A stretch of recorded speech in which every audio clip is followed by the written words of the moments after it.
মেয়ের দু চোখে তখন জল। বাবা যেন সেই দৃশ্য চোখে দেখতে পাচ্ছেন না। একমাত্র মেয়েকে শ্বশুরবাড়িতে পাঠাচ্ছেন বাবা। প্রতিটা বাবা মায়ের কাছে এমন দিনটা বড় কষ্টেরই হয়। তার উপর বিদায়বেলায় বিয়ের আর এক রীতি, কনকাঞ্জলি। দেখলাম একটি থালায় সামান্য কিছু চাল নিয়ে এসে এক ভদ্রমহিলা মেয়েটির হাতে ধরিয়ে দিলেন। আমার ছোটবেলার বন্ধু আবিরেরই বিয়ে। বিয়ের ডেট ফাইনাল হওয়ার পর আবির আমাকে বলেই দিয়েছিল ওর বিয়েতে যেন 4 দিনের ছুটি নিই অন্তত। সেই মতো আমি ছুটি নিয়ে কলকাতা থেকে গিয়েছিলাম মেদিনীপুরে। বিয়ের দিন থেকেই আমি আছি ওর সাথে।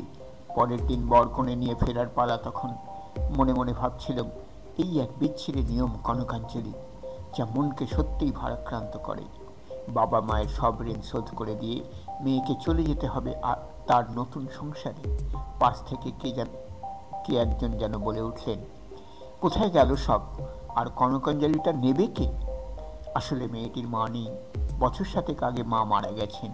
একজন বয়স্ক মহিলা পাশ থেকে বলে উঠলেন, মা নেই তো হয়েছে এটা বাকি, কনকাঞ্জলি নীলুই নেবে। মেয়েটাকে এতদিন নীলুই তো বুকে করে আগলে রেখেছিল। নীলু অর্থাৎ মেয়েটির বাবা। এদিকে ক্যামেরাম্যান এই বিদায়কালীন মুহূর্তকে ক্যামেরায় ধরে রাখবার জন্য ভীষণ তৎপর। আবির পাশে দাঁড়িয়ে চুপ করে, টোপরটাও মাথাতে নেই, হাতেই ধরে আছে। তারপর ওই বয়স্ক ভদ্রমহিলা একটু কাছে এসে বললেন, মিতু কাঁদিস না, সব মেয়েকেই বাপের বাড়ি ছেড়ে শ্বশুর বাড়ি যেতেই হয়, এটাই নিয়ম। নেই, থালাটা ভালো করে ধর, আর বাবাকে বল, তোমার সব ঋণ শোধ করে দিয়ে গেলাম বাবা, এটা 3 বার অন্তত বল। এদিকে ক্যামেরাম্যান একটু এগিয়ে এসে থালাটা কিভাবে ধরলে ফটোশ্যুটটা ভালো হবে সেই চেষ্টা করছে। হঠাৎ করে আমার বন্ধু আবির বিরক্ত হয়ে বলল, 1 সেকেন্ড, এগুলো কি হচ্ছে জানতে পারি?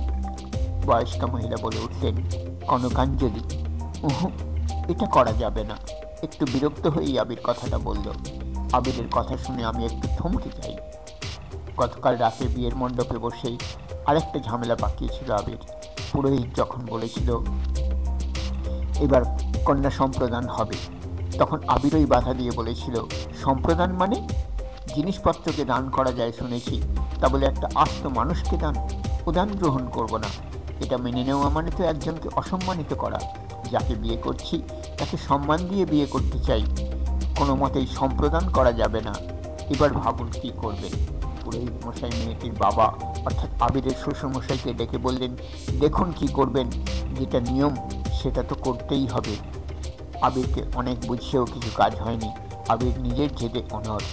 আবিরের মতকে মেনে নিয়েই বিয়েটা হয়। তবে পুরোহিতকে বিয়ের শেষে বলতে শোনা যায়, জীবনে এটাই আমার প্রথম দেখা কন্যা সম্প্রদান ছাড়া মেয়ের বিয়ে হলো। দিনে দিনে কত কি দেখতে হবে কে জানে। সে যাই হোক, আবিরের এমন সিদ্ধান্ত ভালো লেগেছিল তখন। আবিরকে আমি খুব ভালো করেই চিনি। যেটা ওর কাছে অন্যায় মনে হবে সেটা অন্যায়ই। খুব প্রতিবাদী মনোভাব সম্পন্ন ছেলে। যে রীতি লঙ্ঘন করলে শরীরে মনে কোনো কষ্ট হবে না, যে রীতি না মানলে সমাজের কোনো অপকার হবে না, সে রীতি না মেনে চললে কি যায় আসে। তো এবারে কনকাঞ্জলি রীতির কথা শুনে আবির বলে উঠল, ওসব আজে বাজে নিয়ম মানা যাবে না। সব ঋণ শোধ করে দিয়ে গেলাম, এমন কথার মানেটা ঠিক বুঝলাম না। টাকা পয়সার লেনদেন নাকি যে শোধ করতে হবে? সম্পর্কের কখনো শোধবোধ হয় না। সম্পর্কটা একজন বাবা আর তার মেয়ের মধ্যে। এমন ঋণে সারা জীবন ঋণী থাকতে হয়। জীবনে কিছু ঋণ থাকে শোধ করতে নেই, সে ঋণ তো জন্মান্তরের। তারপর ক্যামেরাম্যানের দিকে তাকিয়ে আবির বলল, ভাই তুমি ক্যামেরাটা অফ করো।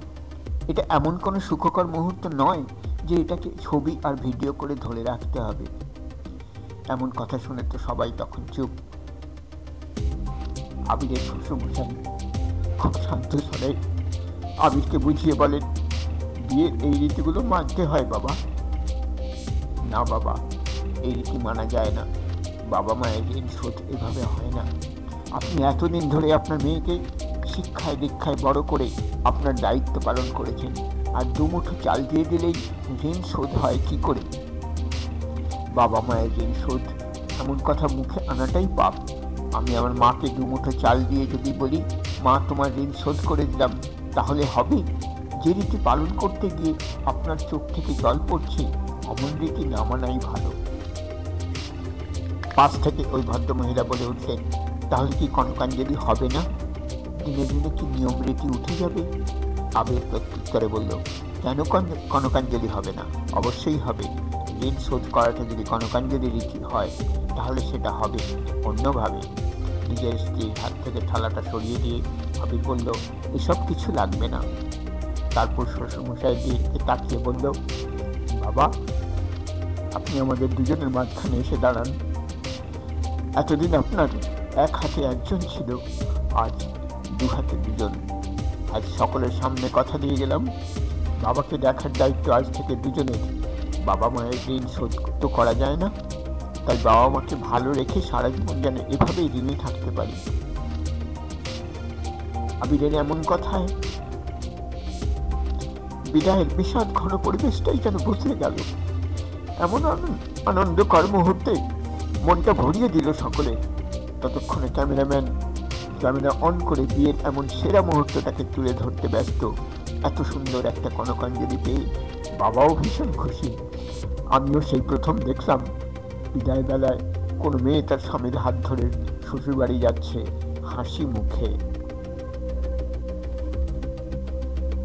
আমার প্রিয় ভাই বোনেরা, দর্শক ও শ্রোতারা, যদি আপনাদের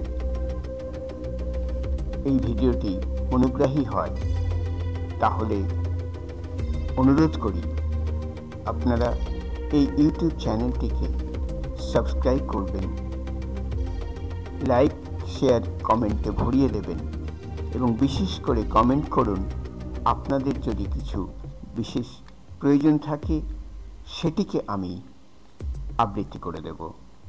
আপনাদের সকলকে নমস্কার, সকলকে ধন্যবাদ। ভালো থাকুন, সুস্থ থাকুন, ঈশ্বরের আশীর্বাদ প্রাপ্ত হন।